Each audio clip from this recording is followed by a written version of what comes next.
तो आज हम देखेंगे व्रत के बारे में कुछ छोटी सी जानकारी। देखिएगा आप, व्रत का मतलब आप सब जानते ही है। व्रत का मतलब सर्कल होता है। सर्कल कैसे ड्रॉ किया जाता है? एक केंद्र और एक त्रिज्या से। केंद्र अगर मान लिया हमने ये है तो इसको हम क्या लिख लेंगे? ओ से लिख लेंगे। और अगर केंद्र के ऊपर ये कोई रेखा खींच रखी है अगर पूरी, तो इस पूरी रेखा को क्या कहा जाता है?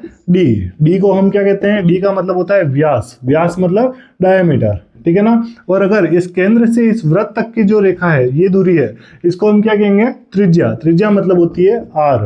अब हम ऐसा भी कह सकते हैं कि जो व्यास होती है वो त्रिज्या का डबल होता है, या फिर जो त्रिज्या होती है वो व्यास की आधी होती है। जैसे अगर हमें आर का मान ज्ञात करना है तो आर कैसे ज्ञात करेंगे? देखना, डी में हम 2 का भाग दे देंगे, यानी कि व्यास का अगर हम आधा कर देते हैं तो हमें क्या मिल जाती है?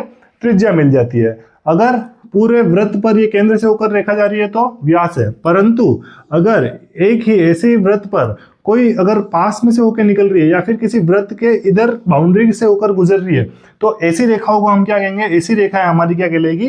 जीवा कहलाएगी। ठीक है, क्या कहलाएगी? जीवा। कौन सी जीवा? इसकी वृत्त की रेखा की जीवा, ना कि आप यूं मत समझना बंधबुद्ध और बुड़बक की जीवा। ठीक है, ये वृत्त की जीवा कहलाएगी, जो केंद्र को नहीं छुएगी लेकिन वृत्त के अंदर पूरी तरफ घूमेगी। ऐसे ही शॉर्ट्स के लिए बने रही आरबीएससी क्लासेस जितेश पर।